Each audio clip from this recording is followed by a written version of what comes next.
A gente tem uma filosofia no mercado, que é uma filosofia de liberdade, uma filosofia de descentralização, de a gente conseguir controlar o nosso patrimônio, tentar fugir um pouco das garras do Estado, desse interesse centralizador e controlador do Estado, cada vez mais.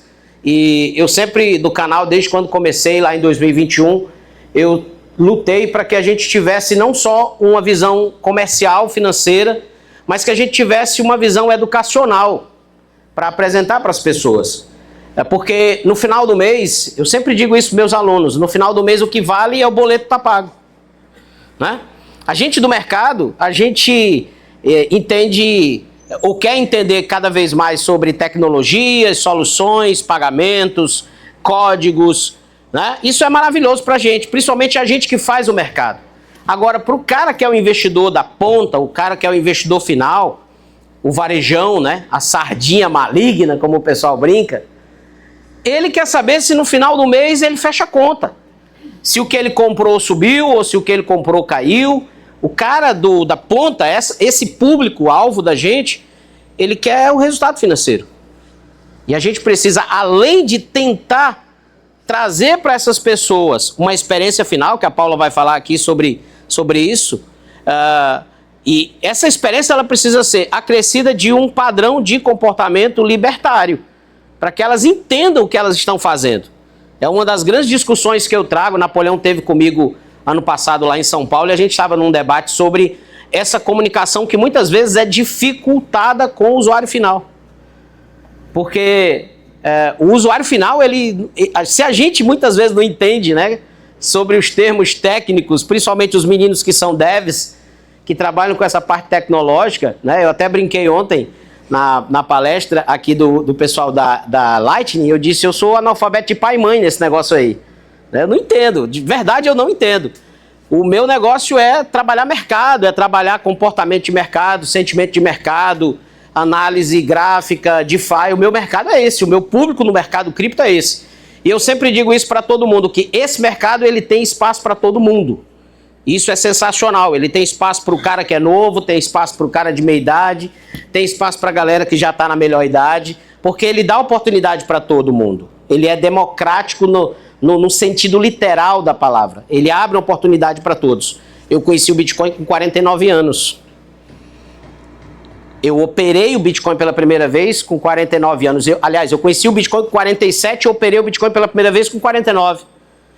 Hoje eu tenho 53, vou para 54 daqui a poucos meses. E eu pretendo viver esse mercado até o dia que Deus me permitir estar aqui na Terra. E a partir desse mercado deixar um legado para minha família e para as pessoas que eu amo. Então, entender tudo que está por trás disso é fundamental para a gente permanecer no mercado e sobreviver ao mercado. Certo? O nosso objetivo hoje não é trazer verdades absolutas, mas provocações para que a gente possa pensar o que está acontecendo ao nosso redor, né? Tudo isso que foi dito aqui nesse bate-papo inicial, inclusive ali fora foi quase uma palestra que a gente teve ali, foi algo maravilhoso, um bate-papo muito bom. Mas o mercado, na minha visão, ele tem mudado na sua essência, principalmente do ponto de vista comercial. Principalmente do ponto de vista do interesse do investidor. E essa mudança ela começou a acontecer a partir do ano de 2019, quando a gente viu aquela chegada do dinheiro inteligente, do smart money, dos venture capitals, que entraram no mercado e começaram a trazer um dinheiro diferente no mercado. Até então a gente tinha os cypherpunks, né, que o pessoal chama, a galera lá, início do mercado, o pessoal mais revolucionário, né, a turma que queria se desligar completamente do Estado, e hoje existe uma grande discussão. Como é que a gente fala sobre descentralização e a gente tem hoje o institucional ditando as regras do preço, por exemplo? Essa é uma grande discussão. E muita gente se perde nessa discussão. Então, recentemente, nós tivemos um impacto na macroeconomia e esse impacto chegou até o mercado cripto de forma brutal.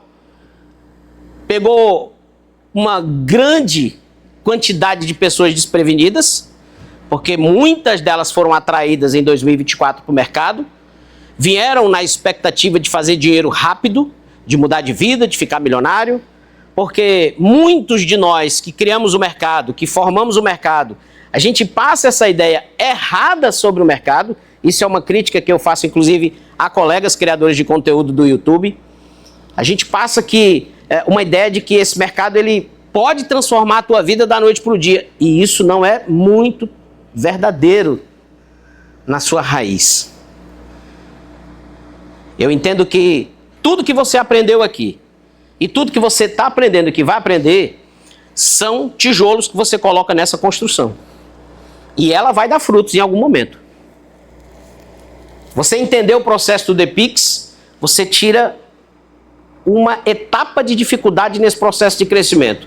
Se você entendeu o processo da compra em cripto, você tira outra etapa de dificuldade no teu processo de crescimento. Se você compreende o DeFi, que você não precisa mais de corretoras centralizadas para viver no mercado, você tem outra etapa de conhecimento. Se você consegue agregar o DeFi e o CeFi, as corretoras descentralizadas e a corretora centralizada, cada uma na sua proporção e cada uma no seu modelo de negócio, cara, você já cresceu muito mais no seu processo de crescimento desse mercado. E aí você consegue criar as estratégias e transitar entre essas estratégias para você sobreviver ao mercado. Eu digo sempre para os meus alunos, você pode talvez não ganhar muito, mas o ideal é você não perder. Por isso que a gente precisa ter os pés no chão. E eu estou me referindo aos impactos que a macroeconomia causa no mercado financeiro de um modo geral. E essa palestra não é, como eu disse, não é verdade absoluta de nada. É a visão que eu tenho do mercado e que eu pratico diariamente no canal lá no YouTube. Quem não conhece o meu canal, o canal Cripto com Fé, todo mundo pergunta por que tem fé. É porque, primeiro, que eu sou cristão. Segundo, porque eu acredito na transformação desse mercado. Transformação da mente, primeiro. Transformação da visão que você vai ocupar na sociedade e a transformação de você mesmo. Eu acredito nessas transformações. E acredito que, se Deus me permitiu conhecer o Bitcoin, é porque Ele tem um projeto do Bitcoin na minha vida. E esse projeto pode ser multiplicado para outras pessoas também. Então eu levo essa mensagem para o meu público lá no YouTube, tá? Então vamos lá. Pode passar, meu querido. As grandes crises financeiras dos últimos 100 anos moldaram significativamente a economia global. A gente estava conversando ali fora exatamente sobre isso. As crises, nas teorias da conspiração que existem na história, elas foram provocadas por algum motivo. Algumas foram preparadas, outras foram permitidas e outras foram equacionadas para trazer resultados que os donos do mundo quiseram. E eles conseguiram. Quando nós tivemos a quebra da Bolsa em 1929 nos Estados Unidos, a quebra da Bolsa de Nova York, o mundo inteiro sofreu com esse evento. Até ali, o Brasil vivia da cultura do café e de outras matrizes econômicas de subsistência. E o Brasil sofreu. A Europa sofreu, os Estados Unidos sofreram, ao ponto de todo o mercado global ser atingido por diversas falências bancárias, o desemprego massivo. E aí começa a gente perceber que havia uma mudança na forma como o mercado econômico mundial estava se reposicionando. A gente estava saindo de um século de industrialização, de início de industrialização, e passando para um século que iria mudar tudo. E percebam, gente, a mudança ela é muito difícil. Nós somos resistentes à mudança. O ser humano, ele foi criado para estar num processo de transformação constante. Só que nós somos resistentes à mudança. Quando a gente está numa zona de conforto, a gente não quer sair dali. Todo mundo tem medo de casar, porque casar é sair da zona de conforto. Todo mundo tem medo de mudar de emprego, porque é sair de zona de conforto. Todo mundo tem medo de ter filho, porque ter filho é entrar numa zona de desconforto. Não existe um pai que já nasceu sabendo como criar seus filhos. A gente vai aprendendo no dia a dia, a gente erra pra caramba. A gente, às vezes, faz coisas atrozes com os filhos. E a gente só vai ter noção disso quando os resultados voltam pra gente. Mas a zona de conforto, ela nos impede de crescer. E o mundo estava se transformando. A outra grande crise que nós tivemos no planeta, nos últimos 100 anos, só para vocês terem uma ideia, nós tivemos 8 crises financeiras. 8. Mas dessas 8, nós tivemos, talvez uma das mais marcantes, foi a Grande Depressão de 1929 até 1939, 10 anos de crise brutal no mundo inteiro. Quem sabe o que aconteceu depois dessa época aqui? Segunda Grande Guerra Mundial, para vocês terem uma ideia como o nível da instabilidade no mundo inteiro chegou a um limite aonde todas as forças que estavam ali concorrendo pela dominação global agiram. E é sempre isso que acontece depois das grandes crises e depois das grandes revoluções que passam pela humanidade. O Ray Dalio, que é um importante investidor dos Estados Unidos, ele tem um livro que ele defende que a cada 250 anos nós temos uma mudança nos padrões de controle global. E os impérios se levantam e os impérios caem.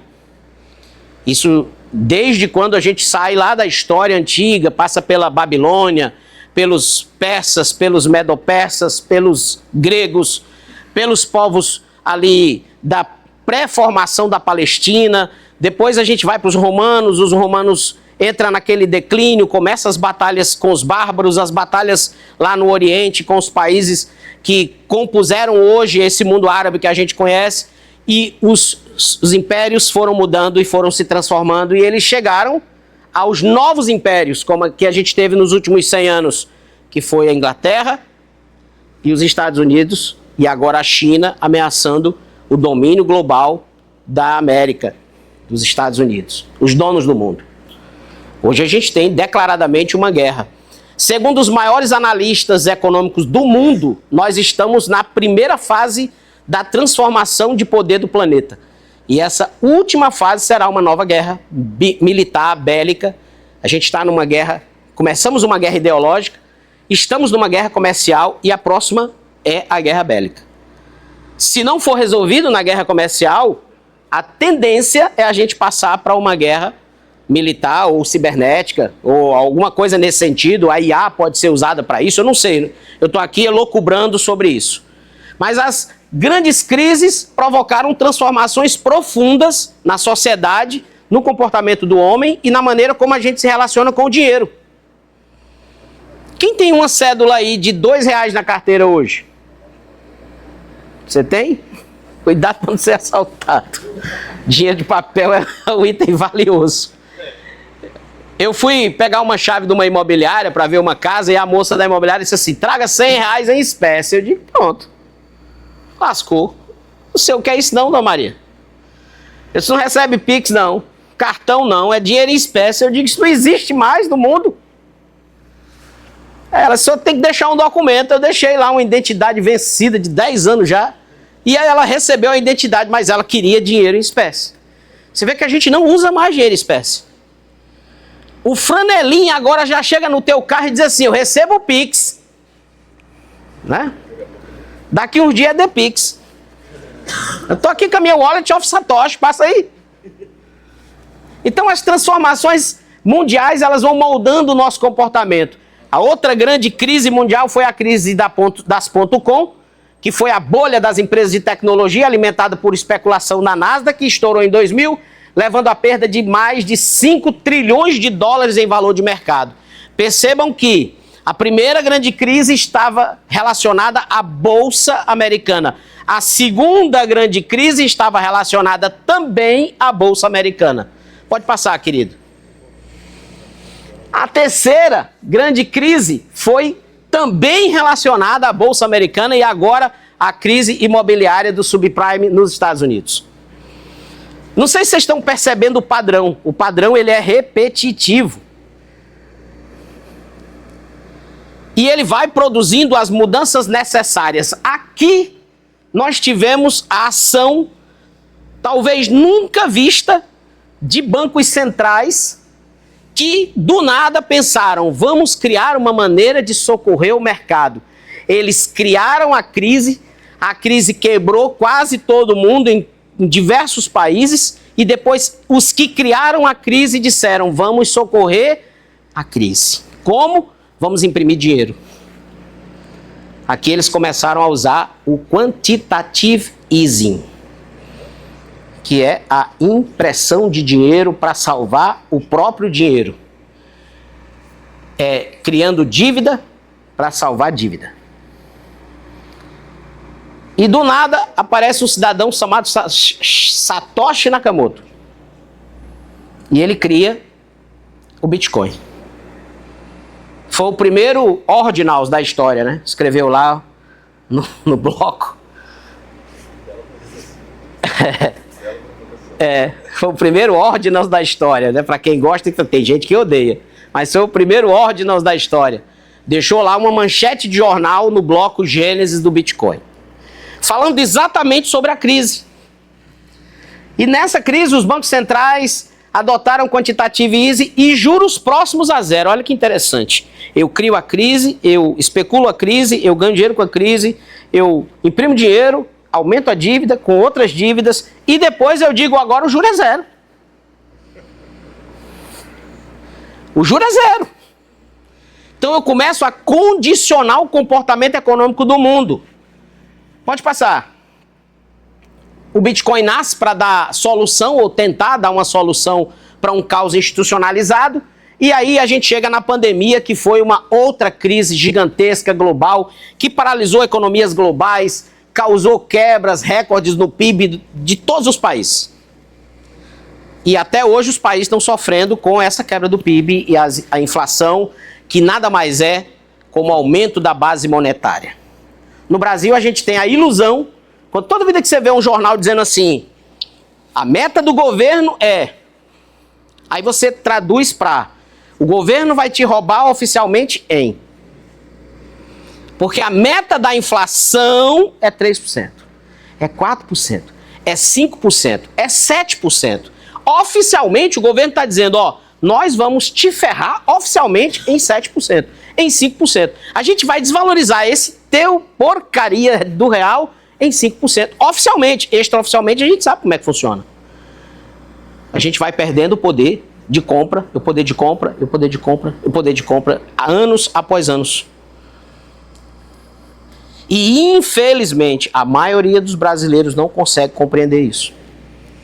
Porque eu sou professor de formação, a minha esposa também, nós na sala de aula das escolas a gente não encontra espaço para ensinar para o jovem, para o adolescente, para a criança, que o dinheiro tem um outro significado além do que ele conhece. A gente é educado a ser uma sociedade consumista, a não valorizar o padrão financeiro e sim o comportamento financeiro. E nós crescemos acumulando dívidas. O cara vai casar, faz uma dívida gigantesca para ter uma festa de casamento. Bom dia. O cara vai comprar um carro, faz um financiamento. O cara vai comprar uma casa, faz um financiamento. Domingo passado eu estava dando uma palestra para um grupo de evangélicos. Olha a dificuldade, falar de dinheiro para evangélico. É difícil. Porque eu sou evangélico e eu sei como é que é o negócio. E eu falava assim, tal, e a pessoa disse assim, no meio lá da reunião, a pessoa disse assim, mas se eu não compro financiado, eu compro quando? Eu disse, quando você se programar para ter um bem. Quando você compra um bem financiado, você está declarando que você não tem uma programação financeira para comprar um bem. Você está dizendo para todo mundo que você não tem condições de comprar um bem. Eu vim entender isso 5 anos atrás. Porque eu também comprei muito carro financiado. Eu já devolvi carro para o banco que eu não podia pagar. Porque a gente, na hora que compra, a gente está... Eu acho que eles fazem assim um voodoo, uma macumba, sei lá, desculpa aí o pessoal se tiver alguém da Umbanda, tá? Não estou criticando. Faz um negócio qualquer lá, uma oração braba, uma reza, um negócio... Faz um negócio qualquer lá que você fica louco, fica cego. Você vai lá, compra e depois, meu Deus, que loucura que eu fiz. Como é que eu vou pagar esse carro em 60 meses? A perder de vista. No Brasil existe a mentira do consórcio. que todo mundo acha que é bom, mas na verdade é uma armadilha. Então, e tantas outras armadilhas que a gente tem no mundo. Só que a pandemia, ela acelerou um processo. Ela acelerou um processo de conhecimento sobre novas perspectivas financeiras no mundo. Nós tivemos um crescimento gigantesco ao redor do mundo inteiro. E essas pessoas começaram a compreender que todo o sistema proposto possuía fragilidades gritantes. O sistema financeiro que a gente vive hoje, inserido, ele é extremamente frágil. Eu concordo com o Eduardo, né? De que ele já está fadado ao fracasso. É uma questão de tempo. Produzir, como é? Mas vai cair atirando. Vai cair atirando, exatamente. Né? É uma questão de tempo. Porém, quando você para, eu vou construir riqueza no real, você está construindo riqueza em uma moeda fiat que só se desvaloriza desde o seu lançamento. Quando você constrói uma riqueza em dólar, nos últimos anos o dólar só perdeu valor diante de todas as dificuldades globais que ele enfrentou. E agora, da pandemia para cá, nós tivemos um aceleramento gigantesco dessa perda de valor do dólar e das moedas que a gente considerava no passado como moedas fortes. O euro já não é mais o euro, o dólar já não é mais o dólar. E a pergunta que o mundo começou a fazer foi: e o que é agora que vale? O que tem valor no mundo? Não sei se vocês perceberam que o ouro disparou. Porque países começaram a acumular ouro de forma brutal. A China é um deles, o Japão é um deles e vários outros países. Porque o padrão dólar está sendo substituído por outros padrões. E dentre esses outros padrões, a gente chegou com o entendimento institucional de que o Bitcoin poderia ser o novo ouro digital. Então eu tenho agora, além de uma filosofia de transformação, além de uma filosofia de descentralização, agora eu tenho um uso real para o mundo, que o Bitcoin pode, por exemplo, é uma das teses atualmente do mercado, ajudar os Estados Unidos a pagar a sua dívida. Ou suprir as carências do bloco europeu.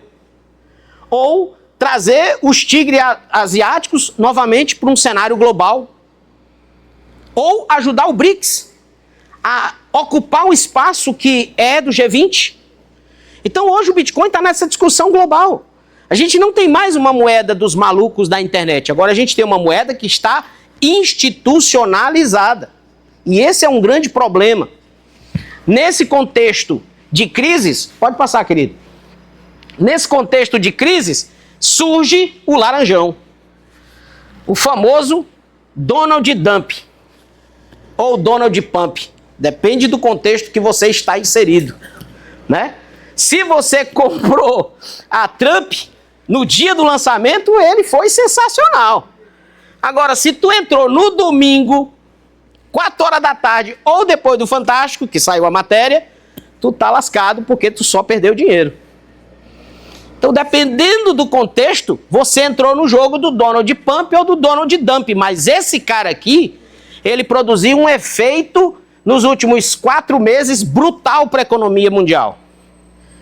Nasdaq caiu 26,89%, S&P 21,64%, o Russell 29,73%, o Bitcoin 31,92%, as altcoins em média 43% de queda e o dólar 11,3% nos primeiros 100 dias de governo do Donald Trump.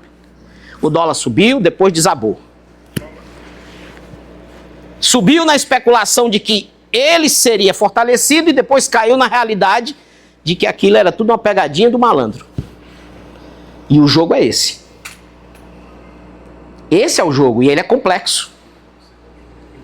Então, nesse contexto aqui, o que eu faço como investidor de criptomoedas? Eu devo me posicionar em quê? Qual é o meu foco? Onde eu devo me atrelar? Colocar minha âncora nesse mercado? O que eu devo fazer? Eu devo, na minha visão, procurar estratégias de aproveitar as diversas facetas desse mercado. Eu sou de FIRE e eu também sou analista gráfico. Então eu transito nos dois mundos. E eu acho maravilhoso que hoje o mercado cripto, ele oferece para a gente diversas ferramentas técnicas que podem me ajudar a crescer nesse processo. No DeFi, e aí o Eduardo falou sobre as liquid pools, né, as pools de liquidez, que no início criaram um processo de transformação racional sobre como eu utilizo as minhas criptos no dia a dia. Hoje elas servem para prover liquidez para o mercado todo. Elas servem, por exemplo, para você fazer hedge de proteção. Lá na nossa comunidade, a gente trabalha o conceito de que eu ganho dinheiro no mercado, independente dele estar subindo, caindo ou de lado. Eu ganho dinheiro todo dia com o mercado. E eu criei uma maneira lúdica de ensinar para as pessoas que elas podem ter mudanças nas suas vidas usando as pools de liquidez, por exemplo, com viagens. Eu uso, Eduardo, as pools, elas geram taxa e essas taxas financiam as minhas viagens que eu faço a cada 3 meses com essa senhora que está aqui me filmando. Graças a Deus. Nessa brincadeira a gente já foi para Ushuaia, para o Paraguai, para a Argentina, para Paris, para Portugal. A gente já viajou boa parte do Brasil com as taxas das pools de liquidez, sem invenção, sem milagre, sem nada, só colocando estratégias da forma correta. E ganhando dinheiro todo dia. Tem dia que é pouco, tem dia que é um pouco mais, tem dia que é muito. Eu me lembro que no Donald Dump e no Donald Pump lá da Trump, eu fiz $900 de sexta à noite a segunda de manhã na rede da Solana. Eu nunca vi a rede da Solana, quem usa a Solana aqui lembra. A Solana bateu 3,2 bilhões de dólares de volume na pool de Sol com o SDC. Por causa desse maluco aqui. Então, o que eu devo fazer para me posicionar no mercado? Será que eu tenho que me fechar no Bitcoin para ter total proteção? Será que eu posso mergulhar de cabeça nas altcoins? Será que eu devo usar um pouco de cada? Será que eu devo me expor no ouro? Será que eu devo me expor na prata? Será que eu devo me expor no mercado um pouquinho de cada coisa para tentar proteger meu patrimônio? Eu tenho uma visão da seguinte maneira. Pode passar, querido. Os mercados estão interligados. Não dá para você dizer esse é melhor do que aquele, aquele é melhor do que esse é pior do que aquele. Se você prestar atenção nos gráficos aqui, a gente tem em amarelo o Bitcoin, em azul eu tenho o ouro, em verde eu tenho as altcoins e eu tenho aqui de branco o Russell. O que é o Russell, para quem não sabe? O Russell é o índice das 2.000 pequenas e médias empresas americanas. É quem sofre a primeira pancada da economia, são esses caras aí. São as small caps do Brasil. Quando eu devo investir em altcoins? Quando esse cara começar a subir.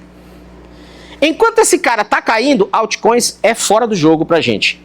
Ou a acumulação do processo das altcoins, a gente pode até discutir isso um pouco melhor lá nos workshops, elas devem ser feitas com muita estratégia para você não comprar topo ou não comprar projetos que são apenas narrativas. Que foi outro conceito inserido no mercado nos últimos 2 anos. A narrativa da IA, a narrativa do RWA, a narrativa das memes, a narrativa dos agentes de IA, que a galera criou essa narrativa, e esses agentes surgiram como os salvadores do marciano perdido no planeta de Plutão. Né? Mas é assim que a turma vende a narrativa. Enquanto as verdadeiras transformações do mercado, elas são deixadas de lado. Eu falo isso, gente, porque os criadores de conteúdo que eu conheço a maioria do Brasil, poucos falam sobre The Pix. E é uma revolução pra gente.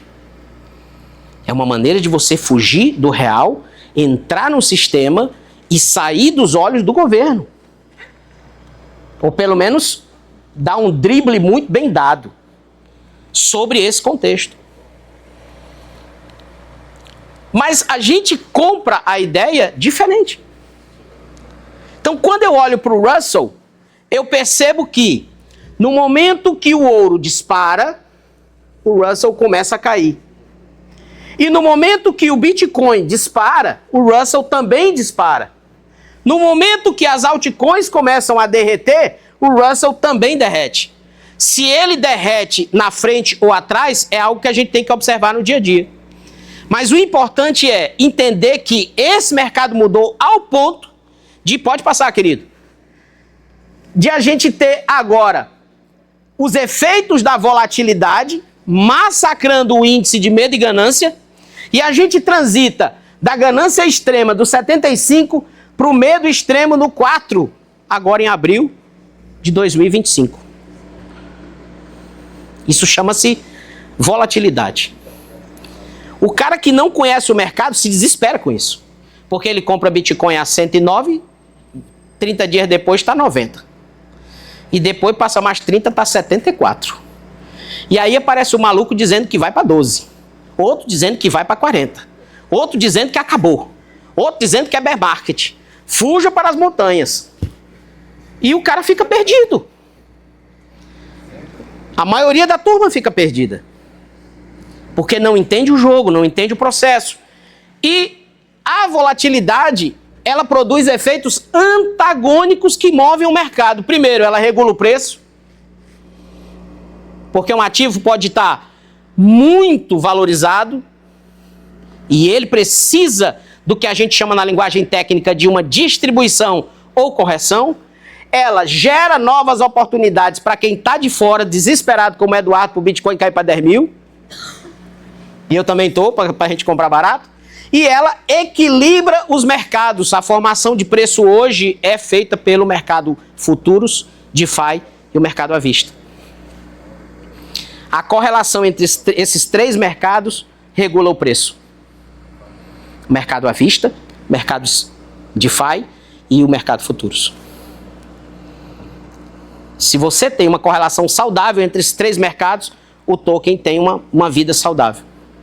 Se ele não está correlacionado de forma saudável, alguma coisa está errada e existe um processo de manipulação, como a gente viu agora recentemente na Mantra, que os devs foram lá, a turma foi lá e bufo, 97%, 99% para baixo, simplesmente porque eles entenderam, olha, a gente já ganhou muito dinheiro e eu vou vender. Tá tudo bem. E tá errado, gente? Sim ou não? Na perspectiva do cara que criou o projeto para aquilo, ele tá certo. Na perspectiva da pessoa que comprou lá acreditando que é alta infinita, foi pro saco. Então, vocês percebem que existe uma linha muito tênue entre como eu me posiciono e como será o meu resultado diante desse posicionamento? E eu não estou falando só de comprar. Pode entrar, seja bem-vindo. Não estou falando só do ponto de vista de comprar e de vender. Eu estou falando do ponto de vista de entender o processo aonde você está inserido. Há muito tempo eu falo sobre criptomoedas para os meus familiares. No começo, tanto a família da Deni como a minha família mesmo, de sangue, minhas irmãs, diziam que eu era meio sem noção das coisas. Né? Papo chato. Eu tenho uma cunhada que diz, começou as palestras. Ela fala logo assim, né? Começou as palestras. Porque é chato mesmo. Mas é um negócio que, se você prestar atenção com carinho, com o passar do tempo, vai mudar a tua história. Vai mudar a tua história. Isso aí você pode ter certeza. Se você veio por esse evento achando que você iria apenas participar de um evento, eu digo para você que foram eventos como esse, lá no começo, que mudaram a minha visão sobre a vida que eu tinha e a vida que eu precisava ter. Pode passar. E o que fazer nesse mercado?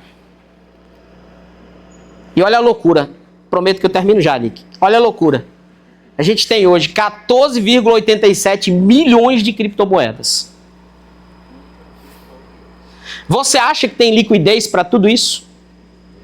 Só na compra em cripto tem 500 moedas para você comprar agora. 500. Tem mais agora? Eita Deus. 14,87 milhões de liquidez. De altcoins. Você acha que tem dinheiro para tudo isso, gente? Se não tem dados do CoinMarketCap, pode entrar lá agora e ver. A maioria dessas criptomoedas não passam de narrativas. Só que tem um detalhe, com a chegada dos ETFs de Bitcoin e Ethereum, o mercado cripto passou a receber capital institucional em grande escala e alguma coisa mudou. O que foi que mudou? Os grandes institucionais como a BlackRock, os governos e atualmente grandes bancos mudaram a dinâmica do ciclo. Vocês prestaram atenção que pela primeira vez a gente teve um topo antes do halving? Vocês prestaram atenção que a dinâmica do mercado mudou completamente nisso? Aquelas contagens mágicas que a turma faz 150 dias antes do halving, a gente tem 40% de alta, 200 dias depois do halving acontece isso.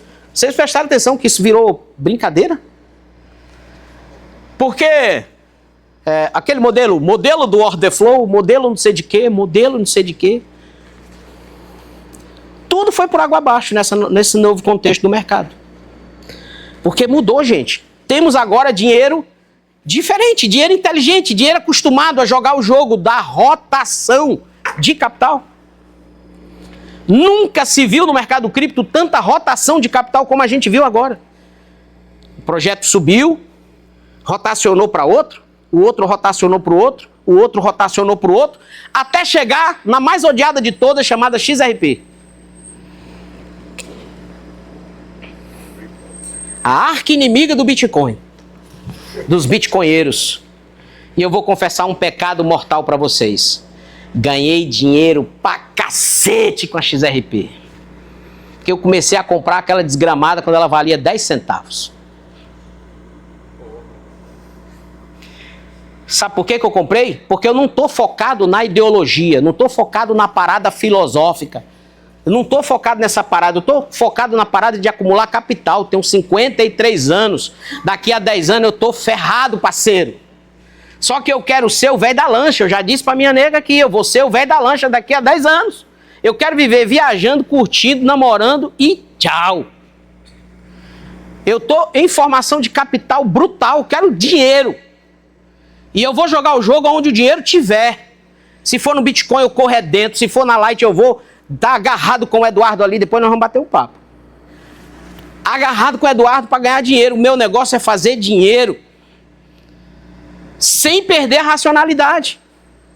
Então, esse jogo aqui, ó, olha a mudança. A dominância do Bitcoin subiu 33% e agora está em 64%. Era para estar caindo, a gente está subindo com a dominância.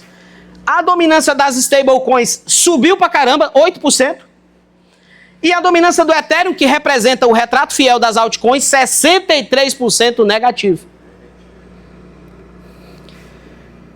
E isso impactou diretamente as altcoins. Pode passar. E como é que eu faço? Ainda vale a pena holdar a longo prazo? Estou falando de altcoins. Ainda vale a pena holdar a longo prazo? É a primeira pergunta. Segundo, realização de lucro e rotação de capital é fundamental. Comprei XRP a 10 centavos.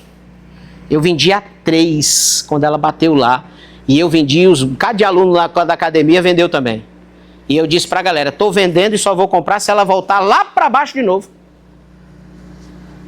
Mas a 3 centavos? Hã? A 3 centavos? A 3 dólares. Nesse jogo você vai, ó,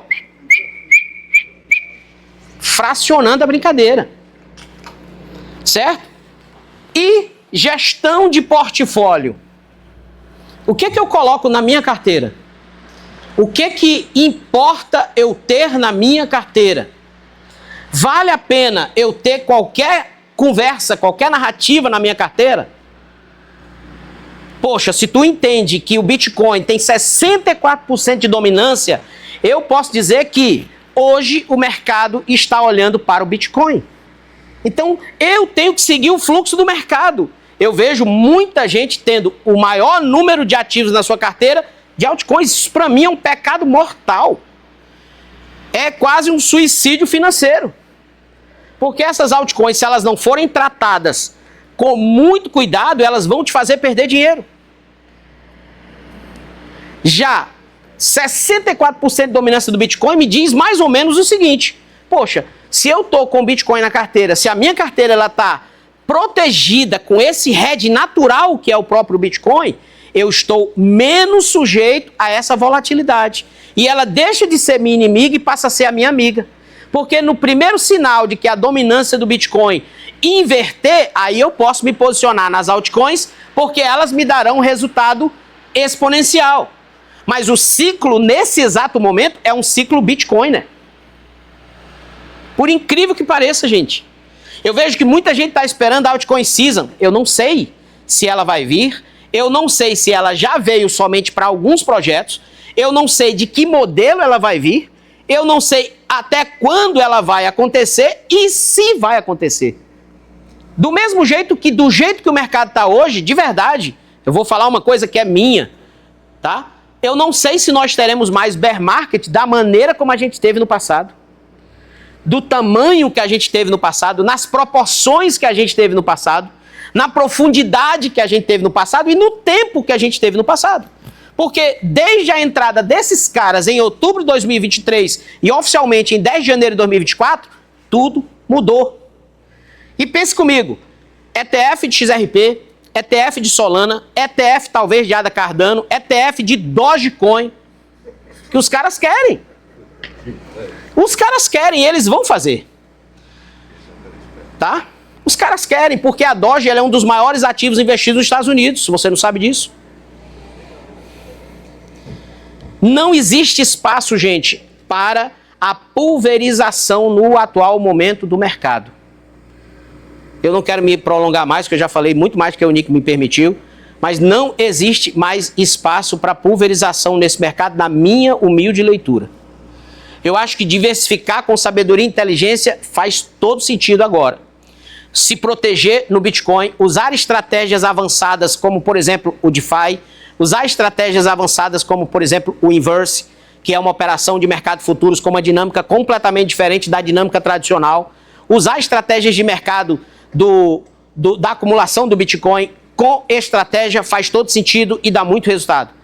E entendendo que, a qualquer momento, o Donald Pump ou o Donald Dump ou o maluco da Rússia ou qualquer outro maluco do mundo pode tomar uma decisão e impactar diretamente o teu portfólio. Lembre-se sempre que o cisne negro, ele não manda aviso, ele não manda recado, ele nem marca data. E ele acontece de diversas maneiras. 5 de agosto de 2024 aconteceu o quê? A quebra da bolsa japonesa, de madrugada, todo mundo dormindo no Brasil, e a gente acordou com o mercado no zero. Pau cantou. Quem comprou 5 de agosto de 2024 fez muita grana, porque depois o Bitcoin foi para 110 mil.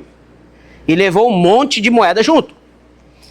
Quem comprou o fundo agora de 7 e 9 de abril de 2025, provavelmente comprou o fundo deste ano e vai fazer muito dinheiro até o final do ano. Então, entender essas dinâmicas da macroeconomia faz muito sentido neste momento de mercado.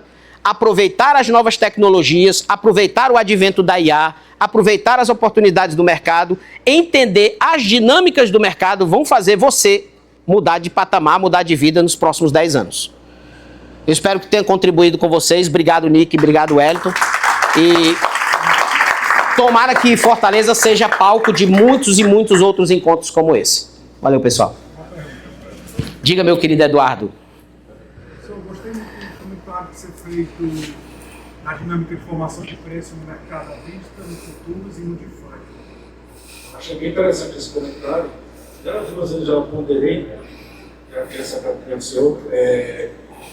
Se você enxerga os próximos, vamos dizer, 10 anos, o DeFi se tornar o fator de formação principal de preço. Eu acredito nisso. Eu acredito nisso porque, por exemplo, olhando para essa americanização do mercado cripto, que é outro fator que a gente precisa começar a acompanhar, as Made in USA.